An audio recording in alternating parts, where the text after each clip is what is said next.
North میں and of the world ہے، Norway میں، 3 گھنٹے کی فلائٹ ہے آلٹا، اور پھر کوئی 7 گھنٹے کا سفر ہے بائی روڈ، 6 گھنٹے، اس میں 8-8 9-9 میل کی مسلسل ٹنلز آتی ہیں، 8 میل 5 میل 9 میل 8 میل 5 میل، ٹنل ٹنل ٹنل، پہاڑوں سے گزرتے گزرتے وہ آخری بستی آتی ہے۔ تبلیغ کے کام کی بھی خوبصورتی دیکھو، آلٹا پہنچے، یہ وہ بارڈر ہے آلٹا جہاں جون جولائی سورج ڈوبتا نہیں، بس گھومتا رہتا، اور دسمبر جنوری نکلتا نہیں، بس ڈوبا ہی رہتا۔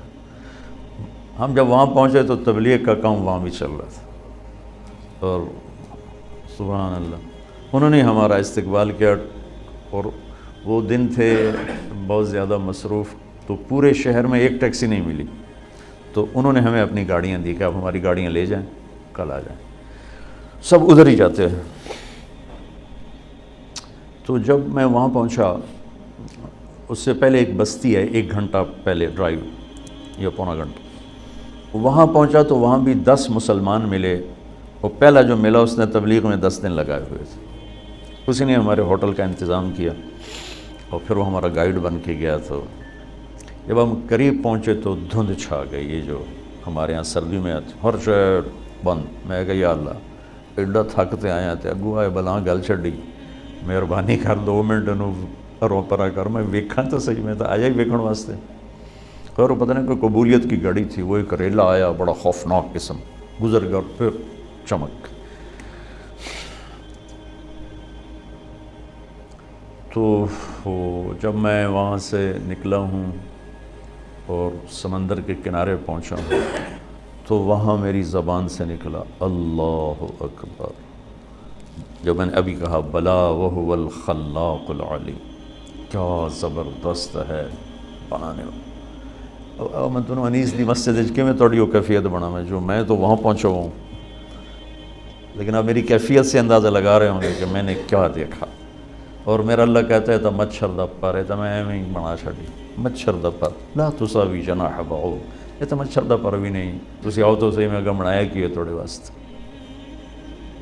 یہ میرے نبی کا فرمان ہے کہ ایک منظر میں ڈوب کر اللہ کا بندہ جنتی، 70 کا مطلب ہوتا ہے بے شمار، یعنی لاکھوں سال بیٹھ کے صرف ایک چیز کو دیکھتا رہے تو اس کا مزہ ختم نہیں ہوگا، کیونکہ ہر لمحے جنت کا حسن بڑھ رہا، ہر لمحے۔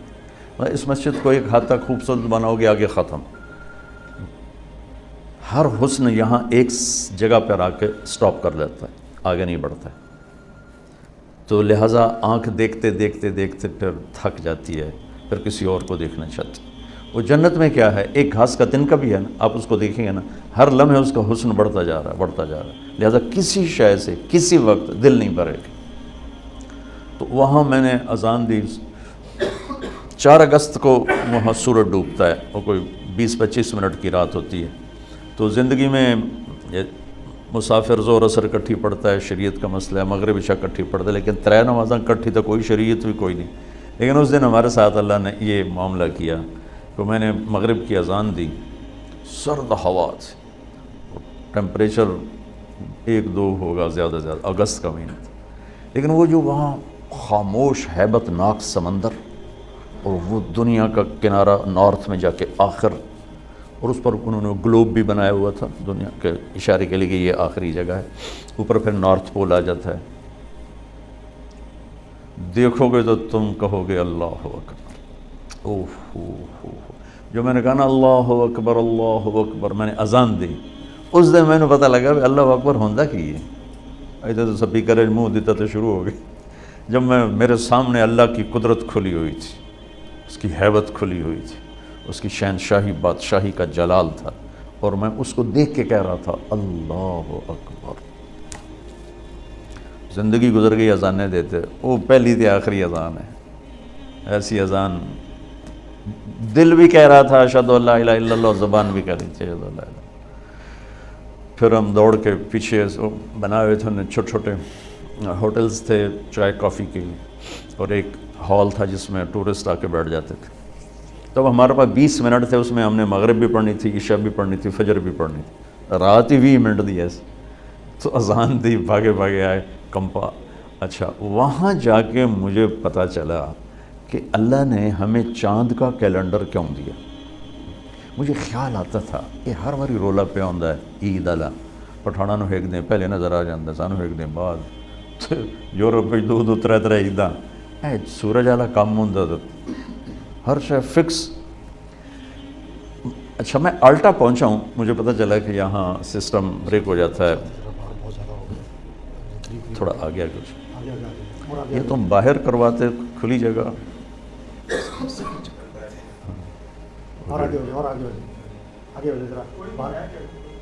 چلو ٹھیک ٹھیک ٹھیک.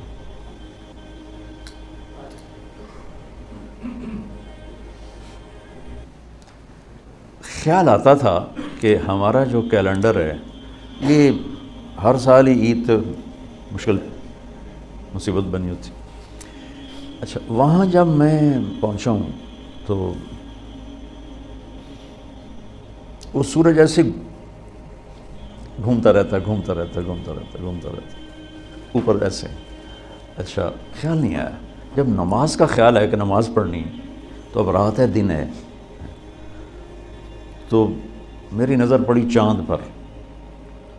تو میں نے چاند کو دیکھ کے, یہ وہ العصر گھڑی اس میں وہ قبلہ دیکھنے کا اس میں ہوتا ہے, تو میں نے وہ چاند کی طرف ایرو کر کے تو قبلہ نکالا, بے دھیانی میں نکالا. نماز پڑھتا میں نے خیال میں کہا یہ کیا. میں نے مقامیوں سے پوچھا جو ساتھ, میں کہا یہ چاند بھی غائب ہو جاتا ہے یہاں, بھائی 2 مہینے چاند نظر نہیں آ رہے.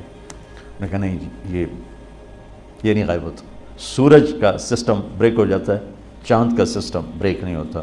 میں کہا اللہم صلی علی محمد وعلی آل محمد. میں کہا مجھے آج سمجھ میں آیا کہ اللہ نے ہمیں چاند کا کیلنڈر کیوں دیا ہے, کہ اگر میرے نبی کا کوئی امت وہاں ہیں, آلٹا میں ہیں, ہزاروں 10,000 کی آبادی تھی, 3,000 مسلمان تھے وہاں, اور وہاں 1,500 کی آبادی کا گاؤں تھا, اس میں 10 مسلمان تھے. اب انہوں نے نماز پڑھنی دن کے رات, سورج چل رہا پہ, چاند سے پتہ چلے گا رات ہے یا دن ہے. تو چونکہ میرے نبی عالمی نبی ہیں, رحمت للعالمین ہیں, کافۃ للناس بشیر و نذیر ہیں, دنیا کے آخری کناروں تک کے نبی ہیں, تو اللہ نے میرے نبی کو وہ کیلنڈر دیا جو کہیں بھی فیل نہیں ہوتا ہے. چاند کا کیلنڈر, سورج کا کیلنڈر فیل ہوتا ہے وہاں تو میں دیکھ کے آیا, اور چاند کا کیلنڈر وہاں بھی چلتا ہے. میں کہا یہ ہے رحمت للعالمین کی شان. کیا میرے اللہ نے اپنے نبی کو, حالانکہ چاند بھی اللہ کا, سورج بھی اللہ کا, والذی جعل الشمس ضیاء والقمر نورا وقدرہ منازل لتعلموا عدد السنین والحساب وکل شیء فصلناہ تفصیلا. جنوری فروری سورج سے ریلیٹ ہے, تو سورج اللہ دا تو جنوری بھی اللہ دا, اور محرم سفر چاند سے جڑا ہوا ہے, تو چاند بھی اللہ کا تو محرم بھی اللہ کا. تو وہ کافروں کا اور یہ مسلمانوں کا ایسی بات نہیں ہے کہ کوئی تعصب ہو. اللہ نے اپنی قدرت سے اپنے حبیب کے لیے چاند چنا تاکہ دنیا کے کسی بھی کنارے پر امتی موجود ہو تو اس کو نماز کے لیے ٹائم معلوم ہو, اس کو روزہ رکھنے کے لیے ٹائم معلوم ہو. تو خیر میں آپ سے عرض ہی کر رہا تھا کہ اللہ تعالیٰ نے اس مسافر خانے کو اتنا خوبصورت بنایا ہے کہ جس کی وہ تعریفیں کر رہا ہے روزانہ پورے قرآن میں, جنات عدن تجری من تحتها الانہار, جس کو اللہ کے نبی نے فرمایا کہ اللہ نے جنت الفردوس کو اپنے ہاتھوں سے بنایا. آپ کتنا ہی بڑا گھر بنائیں, کیا علاج ہے موت کا, کیا علاج. سب سے بڑا گھر دنیا میں بنایا تھا ایران کے بادشاہ خسرو پرویز, 11,000 پلرز پر وہ گھر کھڑا کیا گیا تھا. تسی تو بڑے بڑے گھر بنانے بیٹھے ہو, 11,000 پلرز پر وہ گھر کھڑا کیا گیا تھا, اور 40 مربع میل میں تھا, 40 مربع میل, اور اس میں پوری دنیا سے یہ حسین ترین 3,000 باندیاں اس میں چھوڑی گئی تھیں اس کے حسن کے لیے, اس کی زیبائش کے لیے. اور جنگل میں 900 ہاتھی چھوڑے گئے تھے اس خسر پرویز کی ہیبت کو. اس لیے ہاتھی بڑی طاقت ہوندی ہے تو ہاتھی چھوڑے ہوئے تھے. اور اس کے نیچے 100 بڑے بڑے ہال تھے جو سونے چاندی سے بھرے ہوئے تھے, اور اس کو اس میں 10 سال رہنا نصیب نہیں. اور رومن امپائر اس وقت دب رہی تھی تو اللہ نے قرآن اتارا, الف لام میم غلبت الروم فی ادنى الارض وهم من بعد غلبهم سيغلبون. کافر ہمارے نبی کو اور مسلمانوں کو طعنہ دے رہے تھے، تم کتاب والے ہو اور عیسائی بھی کتاب والے ہیں، ہم بھی بغیر کتاب کے ہیں اور ایرانی بھی بغیر کتاب والے کتاب والوں کی پٹائی کر رہے ہیں، ہم بھی تمہاری کریں گے۔ تو اس پر اللہ نے یہ آیت اتاری ہے، کوئی حال نہیں، آج جو مار کھا رہے ہیں کل انہیں جیت جانا ہے۔ اس پہ شرطیں لگ گئیں، وہ شرط لگانا اس وقت کوئی ایسا منع نہیں تھا، تو ابو بکر صدیق اور ابی بن خلف کی شرط لگی، 100 اونٹ کی شرط لگی، 10 اونٹ کی شرط لگی۔ تو اللہ تعالیٰ نے روم کو پھر فتح دی اور انہوں نے اس سارے محل کو آگ لگا دی، وہ راکھ کا ڈھیر بنا دیا اس پورے محل کو۔ اور مسلمانوں میں سب سے بڑا گھر بنایا عبد الرحمن نے، عبد الرحمن الناصر، اسپین کا بادشاہ تھا 300 ہجری میں۔ وہ 4316 پلر پر تھا وہ گھر، 4000، اب اس کے کھنڈرات نظر آتے ہیں، لیکن یہ اتنا بڑا تھا، یہ اب وہاں اسیس نہیں ہوتا ہے اور کسی کو پتہ بھی نہیں۔ مجھے پتہ تھا تو میں نے وہاں سے وہ اس میں قرطبہ میں پوچھ کے وہ مجھے پھر وہاں لے گئے، تو میں اس کے اوپر کھڑا ہوا دیکھ رہا تھا۔ 25 برس میں وہ گھر تیار ہوا تھا، 10,000 مستری اور مزدور اس پر کام کرتے رہے تھے، اور 10,000 خچر سامان لانے کے لیے تاکہ رسد نہ ٹوٹے، پیچھے سے رسد نہ ٹوٹے۔ اور اس میں جگہ جگہ پارے کے تالاب تھے، پارے کے، سورج کی نقل و حرکت کو سامنے رکھ کر۔ تو جب وہ سورج کی شعائیں پارے پر پڑتی تھیں تو پارا تو اٹھاتا نہیں، ہلتا ہے، تو اس سے ریفلیکشن میں جو شعائیں جب پڑتی تھیں محل پر تو پورا محل ایسے ڈانس کرتا نظر آتا تھا، ایسے ایسے۔ تو جو داخل ہوتا تھا شروع میں تو وہ ایک دم سمجھتا ہے تو ڈھانڈا پہ ہے، پھر تھوڑی دیر کے بعد اس کو پتہ چلتا ہے کہ یہ تو پارے کی جو شعائیں ہیں جو اس کو ایسے ایسے ایسے ایسے ایسے ایسے ہلا رہے ہیں۔ یہ میں آپ کو، میری گل لمبی ہو گئی، انسانی مزاج بتا رہا تھا، تو تھوڑا انسان کے مزاج میں حسن پرستی ہے، لیکن ایک چیز کا طلبگار ہے، پھر اس کا طریقہ نہیں پتہ۔ گھر خوبصورت ہے، انہیں پتہ کہ میں کرنا ہے، کپڑا کیسے خوبصورت ہو، گاڑی کیسے خوبصورت ہو، یہ سارا اس کو پتہ ہے، لیکن زندگی کیسے خوبصورت ہو یہ اس کو پتہ کوئی۔ کیونکہ اتنا بڑا گھر ہو اور اس میں زندگی ویران ہو تو مزہ تو نہ ہے۔ زندگی کیسے خوبصورت گزاروں کہ میرا من بھی خوبصورت بنے، میرے اندر خوشی ہو۔ 100 بار چمن مہکا، 100 بار بہار آئی، دنیا کی وہی رونق، دل کی وہی تنہائی۔ تو کیا فائدہ اس 100 بار چمن کے مہکنے کا اگر میرا ہی دل ویران اور اداس ہے؟ کیا لطف انجمن کا جب دل ہی بجھ گیا ہو، دل ہی مصیبت خانہ بجھا پڑا ہو۔ تو بڑے گھر چھوٹے گھر کیا معنی رکھتے ہیں، بڑا کاروبار چھوٹا کاروبار کیا معنی رکھتے ہیں؟ یہ علم کہ میری زندگی خوبصورت ہو، یہ صرف اللہ نے اپنے نبی کو دیا اور اعلان کیا کہ اگر زندگی کو خوبصورت دیکھنا چاہتے تو بس پھر میرے نبی کے در پہ جھکنا پڑے گا اور کہیں سے نہیں ملے گی۔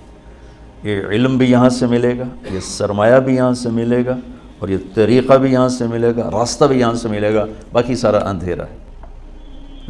جو میں نے آیت پڑھی، لَقَدْ كَانَ لَكُمْ فِي رَسُولِ اللَّهِ أُسْوَةٌ حَسَنَةٌ، کہ اگر تم اپنی زندگی کو حسین دیکھنا چاہتے ہو، خوبصورت بنانا چاہتے ہو، میرے نبی کا طریقہ اپنا، کہ اس کے اندر دل کی زندگی چھپی ہوئی ہے، کیونکہ دل جو زندہ رہتا ہے وہ ان کپڑوں سے نہیں، ان کھانوں سے نہیں، اس کی زندگی کا راستہ میرے نبی لے کر آئے۔